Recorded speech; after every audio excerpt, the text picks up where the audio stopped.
Hello there, it's Lewis Capaldi here. I just did an interview on the Zach Zang show, and we talked about everything from, Tourette's to new music to hemorrhoids to, what else did we talk about, guys? Our Lord and Saviour Jesus Christ. We talked about, election fraud. We talked about, COVID-19. We talked about the future of this planet. We talked about Phineas. We talked about, coming out on top with Elton John. We talked about Ed Sheeran. We talked about sending dick pics to Harry Styles, potentially. We don't know. Listen, we talked about a lot. I got a lot off my chest. I feel safe. I feel warm. I feel loved. All that and more on my interview on the Zach Sang Show. See you later.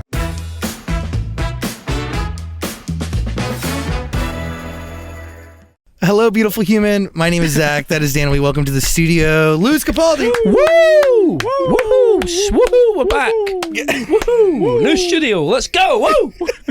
Amazon, baby. Woo! Feels good. It feels like a warm hug and a nice, moist, warm pocket. Whatever that means. You show up early to things, and for that, I thank you. Thank you. No, thank you for allowing us to come in and hang out and be here and talk about myself for an hour. It's hearing you talk about yourself brings me serious joy, mainly because okay, I don't even know where to begin, but I also know where to begin.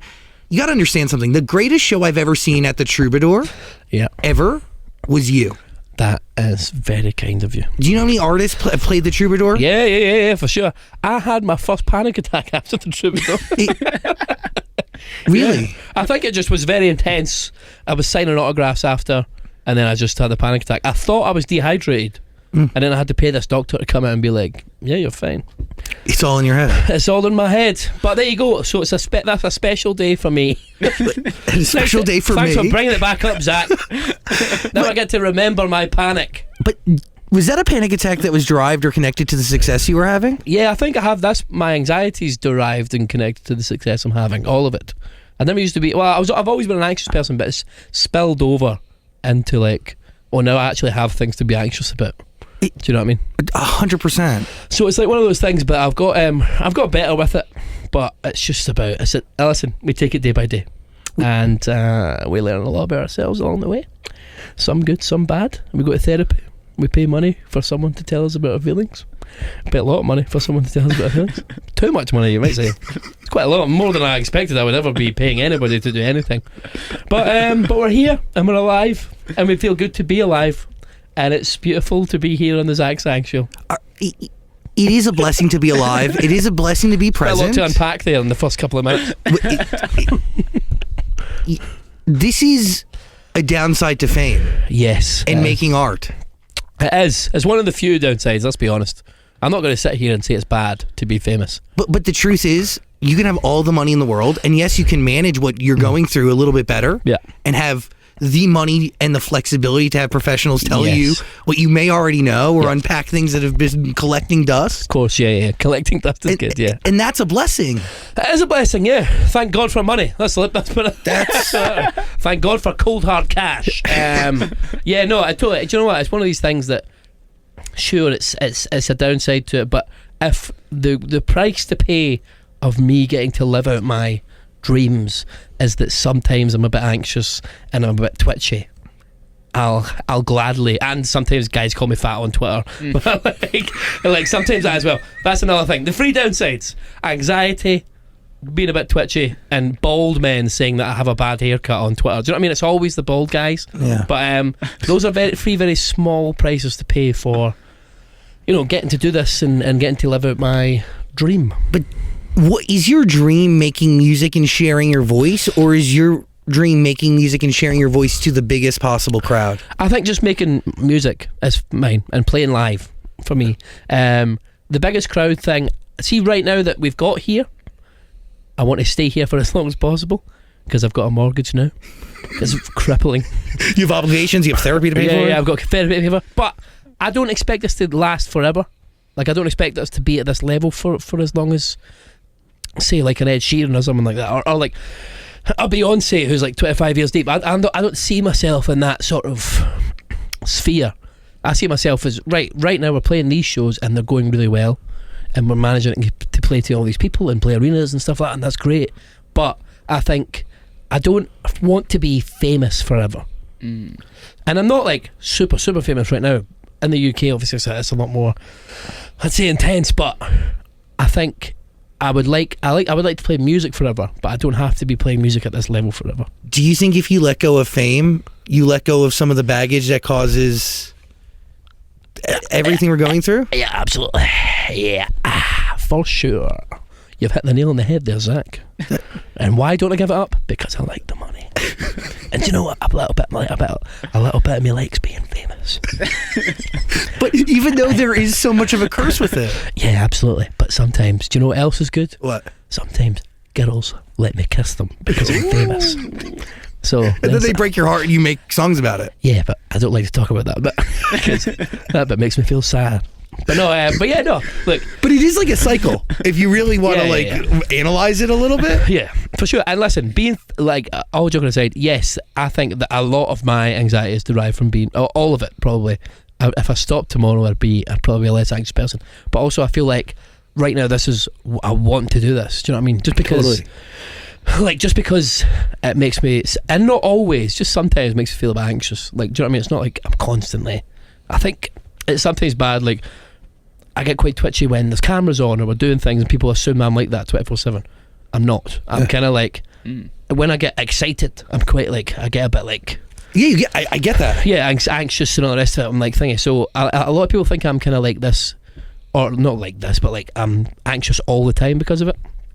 But it's actually just, you see these small clips of my entire life. Do you know what I mean? This is like, even this today is like an hour out of my entire life. Do you know what I mean? It's nothing. So it's like, yeah, and people kind of like to extrapolate that and go, oh, he's really you can see he's really suffering, he shouldn't be. And you're like, no, I'm fine, I'll let you know if I'm suffering. Don't worry. And my therapist is getting an earful, so don't worry about that. I'm all good. But like, I think it's that thing of like, you have to just you take the rough with the smooth. I do want to do this, and I do want to play these shows and all the rest of it, and I like where I am in my life just now. For just now. Do you know what I mean? You just gave me goosebumps because I respect your honesty and your transparency right now because one, fame is in your control and you understand that this is temporary, it is not permanent, and when you want it to end, it's up to you. Yeah, I could stop this tomorrow. Yeah.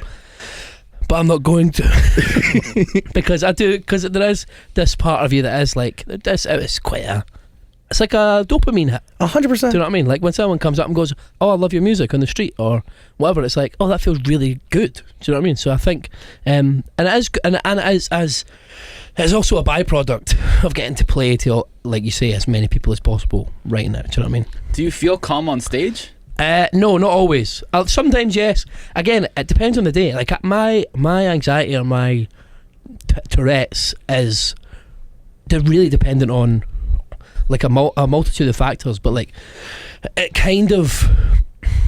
just depends on the day. Like like I could wake up tomorrow and feel horribly anxious, and there's no other reason for it than it's tomorrow. Like, do you know what I mean? Like, or I could wake up today and feel super calm, and then have these little flare-ups and stuff like that. But it's not like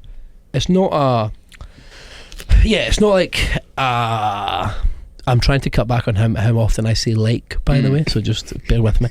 It's not it's not one of those things that goes away when I'm singing. I think when I'm singing it's oh, I almost did it again. When I'm singing, it's me kind of like, because I'm focusing because I'm focusing so much on something else.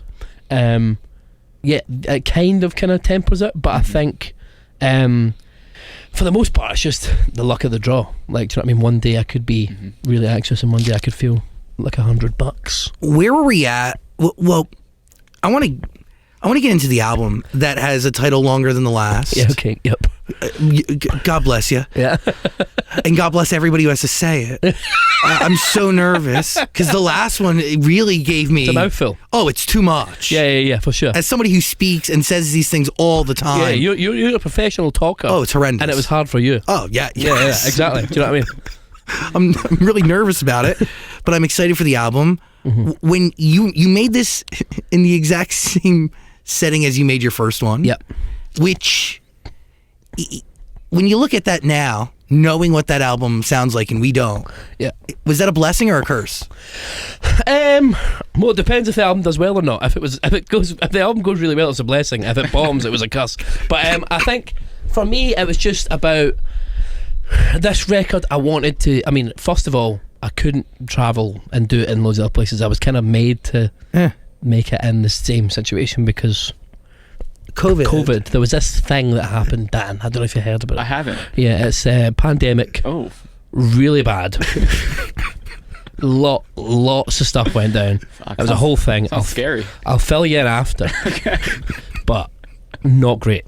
But yeah, so I think for me and for the guys who I made the first album with, it was just like a nice thing to be like, all right, well, we need to occupy ourselves somehow, and that was making this record. We did a lot of it over Zoom. We did a lot of it in Airbnbs with the same people. But my aim for this record was to make the same thing. Not like the same thing necessarily, but I didn't want to, switch up the sound too much. I feel like I was just hitting my stride. The last two songs I wrote for my last album were Someone You Loved and Before You Go. And those are the biggest songs. Yeah. Those are a lot of some in America especially. It might be the only songs people have heard of us, which is amazing. So, excuse me. I think, I was just kind of wanted to kind of pull that thread a little bit more and follow that. I mean, and there is some like Forget Me, like the first single sounds a bit different because it's upbeat, but in general, the album is very, very similar to the first one, but I mean it sounds better because the label gave us more money to make it this time around. We didn't have quite the shoestring budget this time around, but that was like, okay, you made us some money. I mean, they still didn't give us lots. But more. Considering how much money we made them on the last one, they didn't give us a lot. But you and the Beatles making money for Capitol. Yeah, exactly. Yeah, exactly. Hey, so if it ain't broke, don't fix it. Yes, that was my MO going into this. Was like, I like making this music. People responding well to it. I want to continue doing that. And then the third record, I'll do my rap album. But yeah, Forget Me is still a departure from the last two songs that you wrote for the last album. Yeah, of course. It's slightly. It's got a jauntier little tone.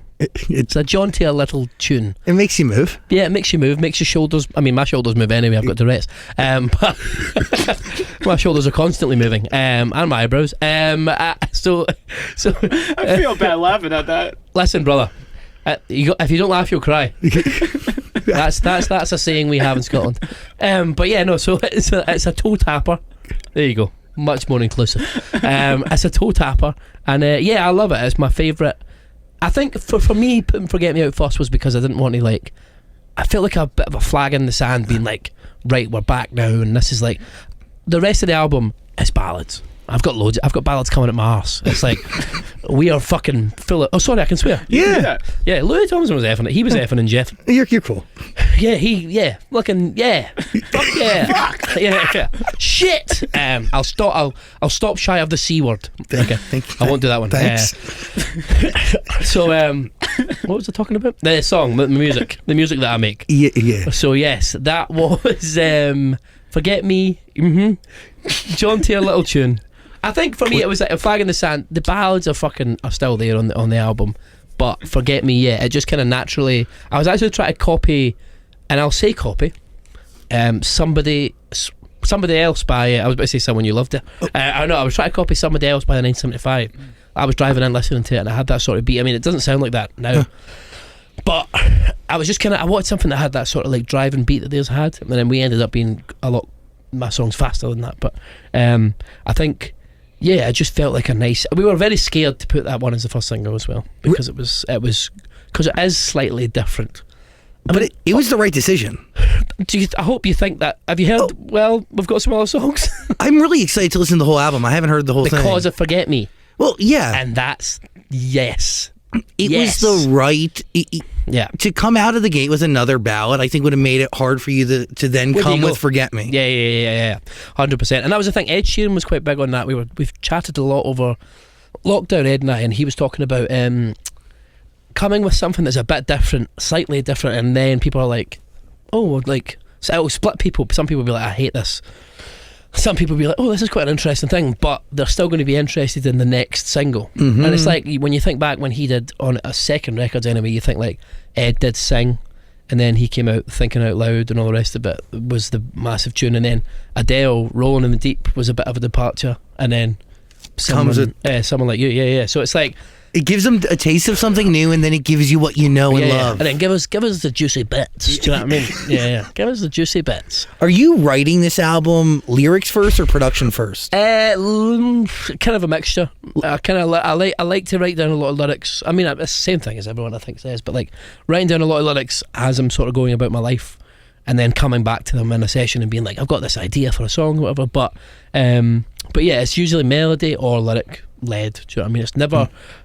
We kind of this time round it was like, oh, let's mess about with this synth and this other sound and whatever, but it was one of those things like, I think if you know a song's good if you can take out all the production and it stands up on piano and vocal. So it was that for me was like, let's just do that. Let's not kind of fanny about too much with like, you know, bringing in synths and all the rest of it. We tried it and we had some like varying success with it, but for the most part, it's for me, it's like you have to be able to just hear this song, bare bones, nothing else, for it to be, in terms of the music I make, I think, for it to stand up. It has to stand up in its purest form, otherwise there's no point in having it on the record.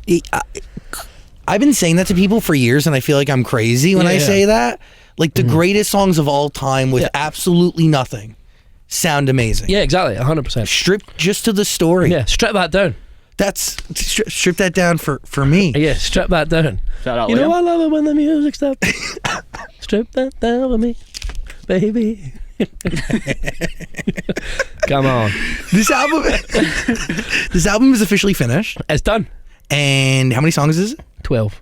And it is about another failed relationship, or it's about a multitude of things, but that is maybe perhaps the cornerstone. A failed relationship. It talks a lot about my mental health. Respect. Thank you. Respect to you too. It talks a lot about it's loads of things. But for me, it was like this is quite. It's maybe a bit more introspective than the last one because of that. Because I didn't want to write an album about being famous, because it's hard to have sympathy for, and this is bad, I think. But no one wants to hear a famous person go, oh, my life's really fucking hard and it's tough and etc. I saw a video of Phineas on TikTok like 2 days ago. Like, he was saying the reason loads of artists are cancelling their tour because of their mental health is because touring sucks and it's like really hard and all the rest of it. And then I looked and I was like, I agree with you, Phineas, there. Good job, my man. You go, Phineas, right? Yeah. And then I look at the comments and people are like, oh, I find it hard to like listen to a celebrity talk about this or feel bad for them. And I'm like, I get that, I completely understand that, but I do feel like it's a shame, because at the end of the day we're all like human. And I think that's the thing. But so a lot of this album is less me talking about how great my life is because I'm famous, and more talking about like trying to be like on a human level, how do I feel, because I don't want to like be like to people, I got on a private jet and it was awful, like, do you know what I mean, and there was turbulence, like something like that. No, I don't want, but a hat there on the one, but yeah, I want it to be like on a human level, like we are, like, I keep saying like so, that's doing it, but yeah, I want to try and find it like we're the same, the common denominator, which by the way, like what you've been going through, that yes has been brought on by a bunch of different things in your life, fame being one of them, is incredibly relatable and understood by millions and millions and millions and millions of other people. Yeah, absolutely. And managing mental health and understanding it and releasing that stigma through even uncovering it or just exploring it through art in any way, to any degree, helps release that stigma. And I honestly, like, I I've been trying to avoid going to the doctor, but my left eye twitches constantly, and it triggers into my arm. Yeah. And the only reason I even thought about going was because of you coming out. Welcome to the family, brother. And talking about your diagnosis. Come on and swim in the Tourette's pool. And it's triggered so deeply by anxiety. Yeah, it's mental. Yes. It's crazy. And that's the thing, you should go get checked for it, is because I never even like suspected that. I mean, I'm quite a hypochondriac, so I just thought I was dying. But like immediately, twitch, I'm dying. It's over. Yeah, Funeral plans. Right, see you later. I'm out. Peace out. Michael Jackson, this is it. Do you know what I mean? Was that bad? No, that's fine. No, but yeah, I think yeah. So when they told me, I was like, "Oh, that's mad." But You got the snort. So embarrassing. when they told me, I was like, "Oh, that makes so much sense." Like, do you know what I mean? I was like, because then I think back to when I was a kid. I like that deep breath. Breath there. I do that all the time, and I used to do it when I was younger. And my dad used to go, "Fucking stop doing. What is that? Stop doing that." And I just managed to stop it. But like, even the twitches I have now, they come and go. Like, I'll go over summer. I did twitch, but it wasn't bad for 2 months. So it's like it ebbs and flows. But I just noticed all these little things when they said it. I was like, that makes so much sense. Like, that makes absolute 100%. Like, it just like something clicked. But do you feel like you've been given clarity? No, because I still don't know. They go, unfortunately, there's no cure. So that's fun. Here's this thing that we can do nothing about. What a bomb to just plant and walk away from. But here's a little diagnosis for you. We can do nothing about it. Enjoy. You take that away with you. So yeah, my thing is now it's like trying to handle my general anxiety, get it down to a level. So I've taken like sertraline. I've been on that. Got it. That makes me feel well. It made me feel better for a bit, but it also, how do I say this? It makes it hard to climax. Okay. Mm-hmm. It's like I'm on a roller coaster. Mm-hmm. It's going up and up and up, and then and it never comes down, and it just keeps going up and up. So that was an issue. It also made it just decreased libido in general. Interesting. And obviously a sex machine like myself, I was that's just not going to fly. There's too many young ladies out there clamoring that would be hard done by if I was to take away my libido. This is genuinely the most unhinged interview I've ever done. But I don't know what the fuck we're talking about, but I love it. So yes, my libido, and then so I still take that. Because you got to keep it in check somehow. Of course. I'm like, whoa, now, boy. But I think, and then I recently got medical cannabis drops. I was literally gonna say, like, has that done? Because the wrong strain of cannabis can ruin. Yeah. Could throw you off a cliff. Well, I took the drop. I don't smoke weed. Never really have. Well, I never have. Not never really have. I never have smoked weed. It's not my thing. I like the smell of it. I'll just stand near you. But I think for me, did the drops work? So no, is the short answer. So far, so you need to do it for a while and all the rest of it. But it told me to take a drop in the morning and a drop at 1 p.m. And the time I took the second drop, I don't know if I maybe put. It's only 0.5 milliliters, but I might have put too much in or something. I don't know. But I started hearing voices. It was freaking out. I was like panicking. At one point I remember going, no, stop, like, do you know what I mean, out loud in my room by myself. I was like, no, please. Like, I had my head face down in a pillow like this, and I was going, no, and like actually screaming out no. So that was tough. That was last week. So I've been a bit tentative to jump back into the cannabis pool. But then I got a phone call from the people who prescribed it in the UK. Because in the UK you can only get it privately. It's not on the NHS yet. Got it. So the woman phoned me and goes, because it was in the paper. I told this story like on my Instagram live, and it was in the paper. And this woman phoned me and goes, "Hi there, Lewis.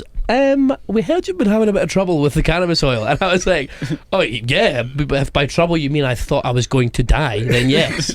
But yeah, I did stop my twitch though, so I guess it had the desired effect in some way. I was focused so much on the fact that I was headed directly towards my death, and I was staring death in the face, and I would never see my parents or loved ones again, that momentarily I stopped twitching. You were so distracted by everything. Yeah, I was so distracted by my impending demise. So if anyone out there struggling with Tourette's or anxiety, just get yourself into a life or death situation, because that's what your fight or flight is. Your fight or flight, you feel like you're in a life or death situation. It's true. You have a panic attack. What to do is, if you feel a panic attack coming on, go to the zoo. Get to the tiger cage. Get into the tiger cage. Because then your anxiety will be like, I'm right, fight or flight, I'm ready to go now. Let's put to good use. You are in danger. Your twitch will go away. Yeah. I mean, it's listen, and a year-long pass to the zoo is much cheaper than therapy. When you're in the studio making music, do you channel all the anxiety into something else, or does it linger? Does it hang in the room? It hangs in the room, and it hangs in my belly. In general, I hold it quite. That's the thing as well. I get twitchy and anxious when I get, like I said, like when I get excited. So when we're writing a really good song, I'm like, yes, this is amazing, guys, and I'm like trying to like. Is it kind of how you feel it? Yeah, kind of, but it's like doesn't feel good when I'm doing that, like all the jumping about and stuff. So it's like, and also when you're trying to write it, it's quite distracting when you're like your body's like kind of jump. It feels like you're jumping out your own skin. So yeah, I try and channel like any emotion that I'm trying to convey in the song through like into the music that I'm making. But the anxiety ones for me were the first one we wrote was a song called The Pretender, which is on. I mean, I haven't told anybody that, though, an exclusive. So there you go. And that was a song that was the first song we wrote about my sort of imposter syndrome, if you will.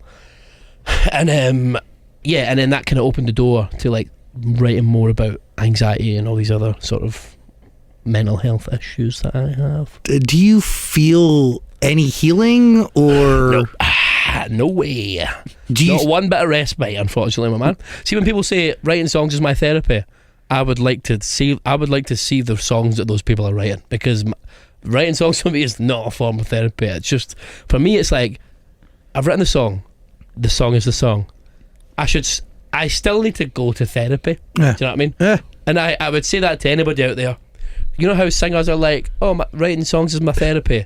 And if you're a budding singer who's going through some stuff, you should go to therapy as well. Don't just write the song and think, I'm sorted forever. Do you know what I mean? It's like, does it play any hand though? I don't think so. Honestly, for some people it must, and that's great, and fair play to them, or more power to them. But for me, I just see it as like,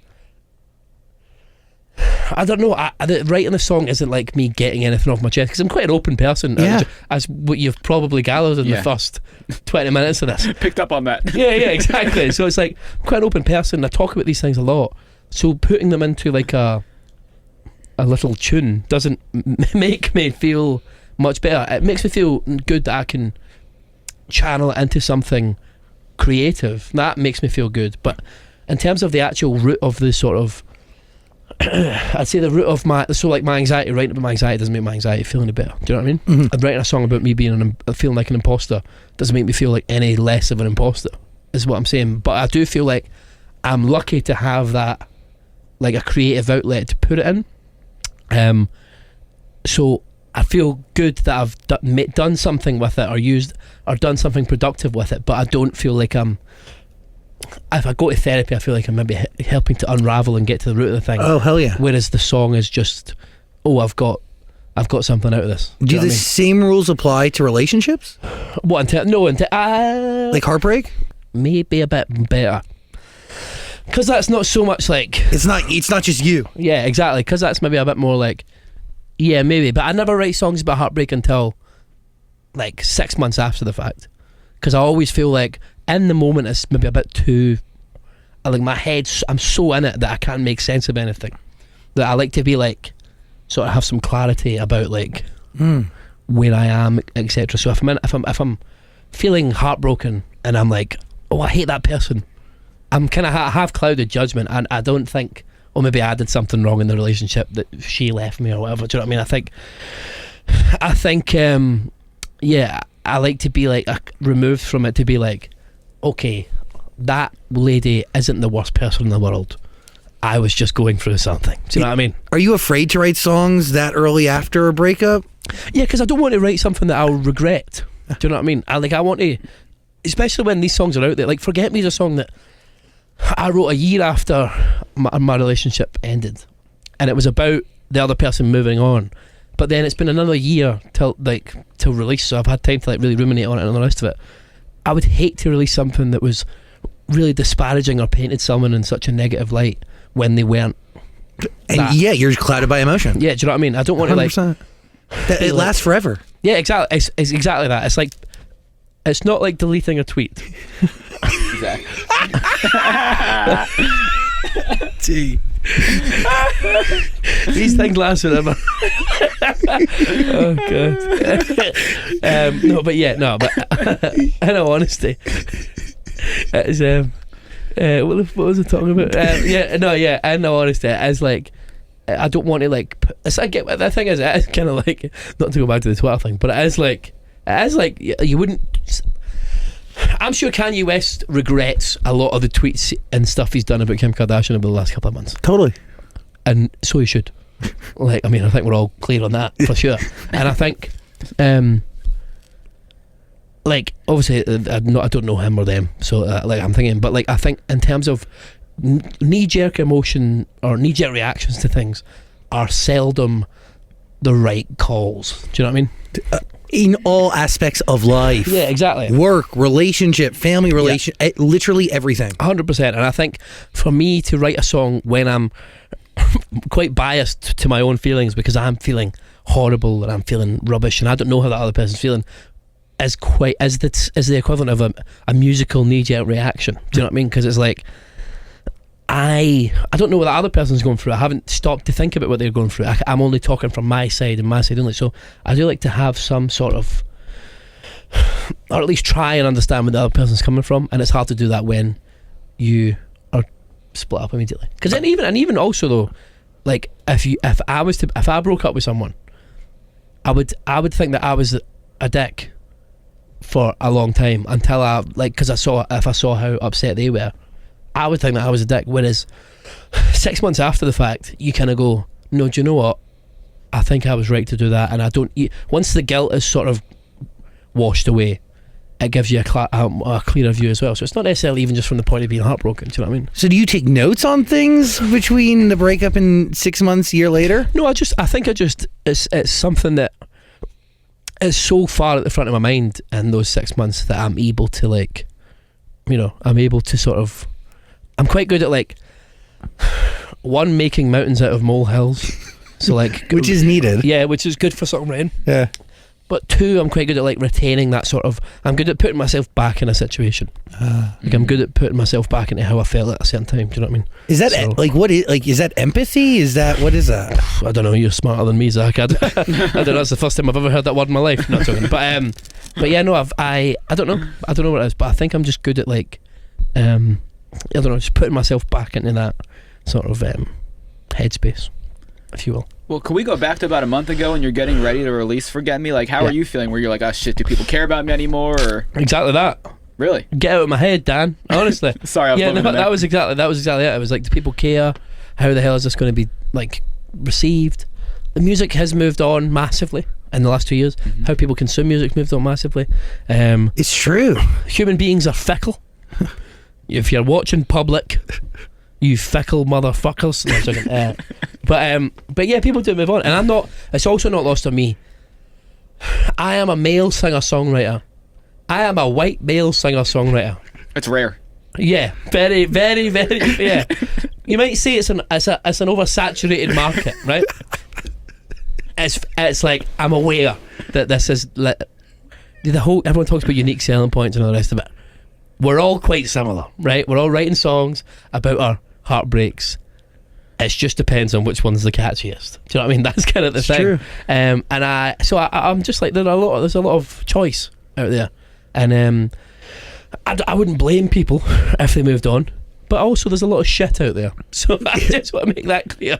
So I was when the gatekeepers go away, yeah, the shit flows endlessly. Oh yeah, for sure. The shit be flowing. That shit doth flow like the rivers of Babylon.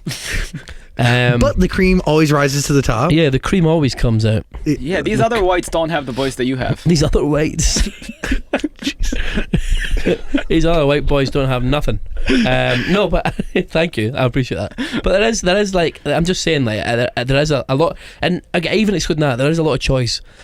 There is more music now than there ever has been being released day on day or whatever. So, and some of the stuff, the great stuff that's getting put out is great. So like, I'm on the last record, Someone You Loved was number 1 here. Before You Go was top 10 here, and I'm like, I look at the top 10 now and I'm like, the shit's good. The shit in there is fucking great. Do you know what I mean? Like it's intense. Also, you've got the king white male singer songwriter right now, Harry Styles. Yeah. So that guy is really fucking. He needs to take a couple of months off for my sake, please, Harry. I beg you. I love you. I think you're so talented. I think you're great. I think you're the best there is just now. Please, just give me like 4 months to get a song away. Let me get one song away, and then you go and make a film. Go. I saw Don't Worry Darling. I thought it was great. Did you really? I did. Yeah. What, did I think it was great? Yeah. Well, you saw it. Yeah, I saw it. Yeah. Have you seen it? No, not yet. It's great. You like it? Yeah, I think he's great in it. I think it's had more bad press than it deserves. Look at you, Louis Capaldi, movie reviewer, critic. Movie reviewer. Yeah. So there you go, Harry. I'm fucking fighting in your corner. So give me a little fucking bit of breathing space here. Okay? Okay, you handsome bitch. Do you have a date for this album? Do I have a date for the album? Yeah. Fuck knows, man, honestly. Just whenever Harry Styles isn't releasing music. Or whenever fucking. And then I bet Ed Sheeran's coming back soon as well. Yes. And I'll be like, can you both just give me some fucking room, please? I can't deal with this anymore. Is that a conversation? You know, like country music, they stay out each other's way. Well, yes, they'll call each other. Yeah, and they'll coordinate with each other. I'll need to speak to Ed. I don't have a direct contact for Harry Styles right at this moment in time. I thought didn't you text him? No, you DM'd him. I DM'd him. Oh, a picture, a video. Oh God! At 4 a.m. Why? Good question, Zach. I wish I knew the answer myself. Booty call. It was. Well, he texted me back and said. It was an Instagram DM because I don't have his number, because of course I don't. But it was a. Can I step forward? Is that okay? Is that going to ruin your shot? Do whatever you want. So, I had sent him. Sorry, I'm getting serious now. The first time I've been holding the cough. So basically, let the coughs out, brother. There you go. So, I think I've said brother about 400 times in this interview, by the way, as well. Excuse me. Instagram DM. It was a video. You know how they disappear. Oh. So I don't know what it was, but I know he screenshotted it. Can I show you? Yeah, please. And I know, because you know how like it says, it has a little mark when someone screenshotted it. Wait, this is. But he says, this feels a bit like a "you up" text. And I was so nervous. I says, "Oh my lord, I can only apologise." Did he ever respond to that? No. Wait, see that mark? Oh my gosh, he screenshotted your video. So actually, Harry Styles is a fucking screenshotter. Newsflash, world. And I don't. By the way, I've never met this man to this day. So I mean, it was my fault. I don't know what I've sent him, but yeah. So it's a real worry. I think you're okay. Probably not. Well, yeah, probably not. Whatever it was, to elicit response like this feels like a "you up" text. Yeah. I must have been trying to just get in Harry Styles' pants. And that's okay. Are you nervous about meeting him and asking him? And I don't think I'll get close enough to him to meet him after this. I think his security's probably got like my face somewhere on a piece of paper, and it's like, if you see this man, tackle at once. We have an album coming out, but we don't know the date. We have a title for it, but it's. What's the title? Do you know it? No, I don't know. Oh, I can't tell you, but it's long. Is it like how many words? So we don't learn from our mistakes. He's counting. Louis Capaldi is counting. 8. Oh wow! Oh my god! That's a paragraph. Thank you. Yeah. I like to get serious with my music, and I get serious with my titles. Yeah, no, 8. I think 8. 8. 8. Let's say 8. And it will come out eventually. It'll be out. You'll get it one day. If this song goes well. If Forget Me bombs, I'm not putting out another fucking song for you, world. In fact, let me make that clear right now. If Forget Me goes tits up, I will not be putting out any more music. You're on the record. Yes. You're on the record. I won't be putting out any other music because it will prove to me that you don't want to hear me. So fly this up the charts if you want some more music, because I swear to fuck, I'll take my money and run. You have enough of it, right? I'll go live in Puerto Rico. With Logan Paul? I'll go live in the Bahamas.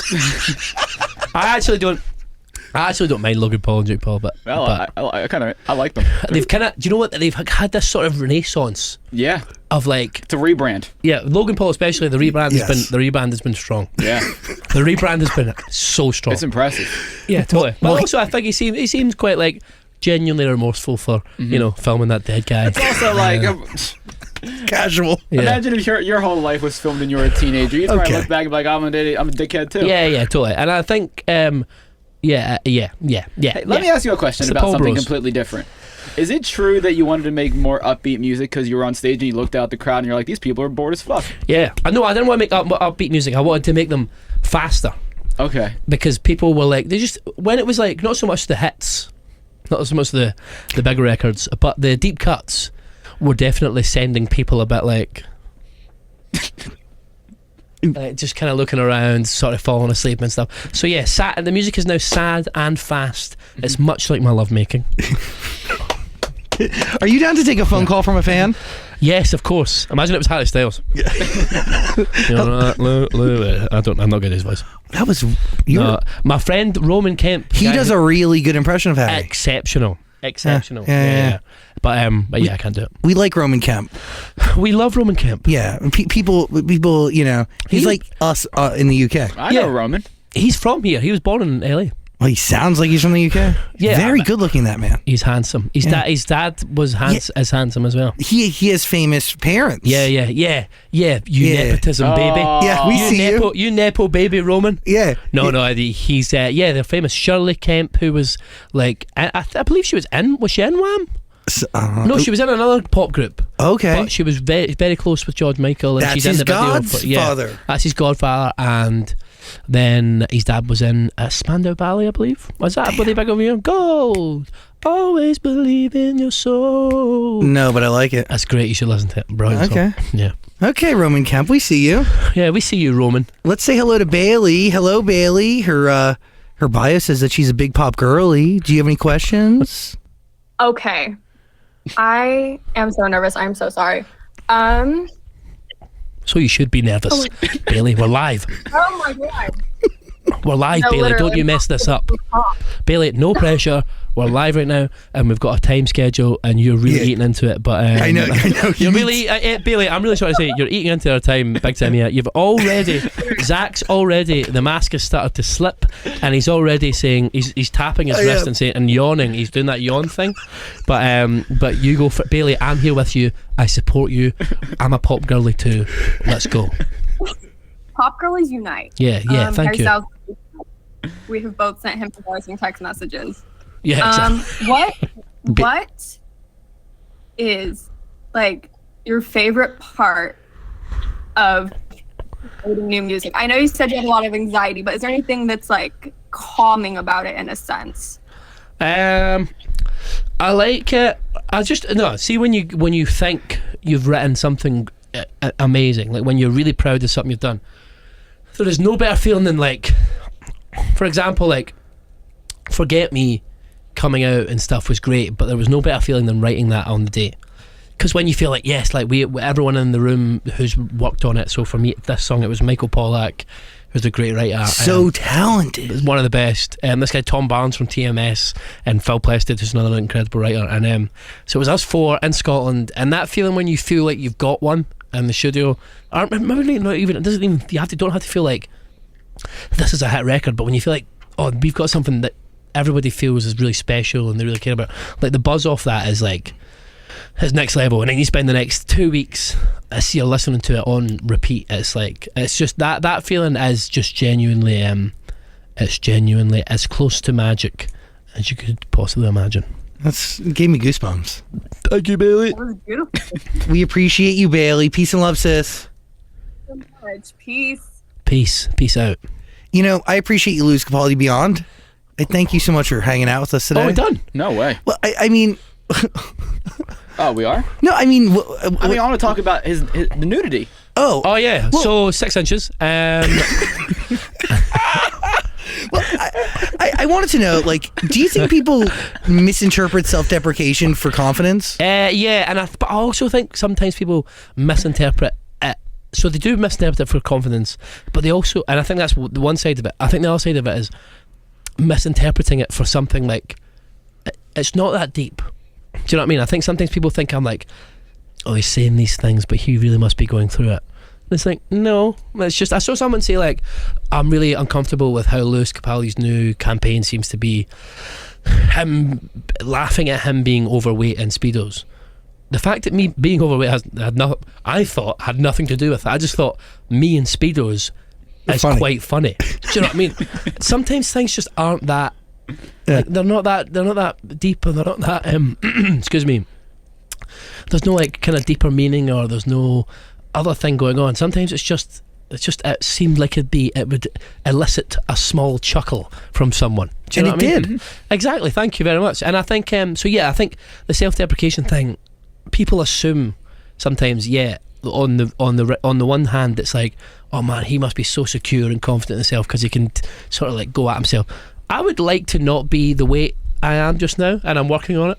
Same. But I still think I can still realise, oh, but it's not like, it doesn't matter. It doesn't matter how much I weigh. Do you know what I mean? It's like, it's a very personal thing. If you want to lose weight, great. But I don't think, like, I'm happy with it. It's like, I'm not like waking up every day going, fuck, I hate myself. It's just like, I think you can like still self-deprecate in that way and not be like, it doesn't have to be, I'm just so secure, and it doesn't also have to be, I'm really going through it and this is really hard and I'm really struggling. I can just notice the fact that, look, I'm a bit chubby. Cool. I think in Scotland it's a very common thing to just, self-deprecation across the board is a big thing. People who are like so like unbelievably good looking are very good at self-deprecating and all the rest of, like, fucking interesting. Like if you have you seen 21 Jump Street and 22 Jump Street? Yeah. That whole thing is Channing Tatum like taking the piss out of himself for being like good looking and being like that whole thing is like subverting these expectations. So I think it's like, I think people sometimes read too much into it as for either or confidence or lack thereof. I'm incredibly self-deprecating, but I am so not confident, and I do feel like people around me will think I am confident. Yeah, for sure. And I think that is just as bad, because then sometimes it's like people will meet you in public. I have other people who come up to me and are like, or will tweet me things that are like, that are jokes, but like they haven't really got the nuance of like when I'm making jokes about my own weight. It's different than you. Yeah, I like to think it's like slightly nuanced and I'm kind of poking fun. It's very much directly at me. It's not just, ha ha, man fat. Like, do you know what I mean? Whereas I think online, some of these people kind of lose a bit of that nuance, so they'll just tweet me things like, you fat piece of shit, we love you, man. And it's like, wait, right, thank you. I think you're kind of missing a couple of steps here. But I do think,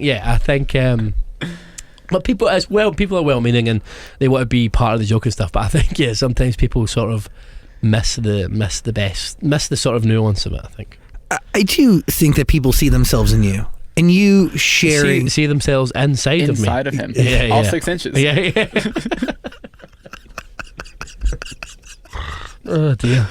They feel very connected though. Like really, they identify and feel understood by what you go through and by exactly who you are in your being, and also in the lyrics that you put out there and the songs you make, and it's also matched by the life you choose to share online. So as at least I do. So speaking for myself, thank you, man. Cheers. No, I appreciate it, and I would hope that's the case. I think I sometimes see a lot of people online, like if I post something that's quite like, if I'm like talking about going for a shit or something, and people find a way to like pick apart anything. I'm just posting that because I went for a shit and this thing happened, and I thought, like the other day I had a shat and it was like bright red, and I thought I was bleeding internally, but I had like 4 bags of flaming hot Cheetos earlier.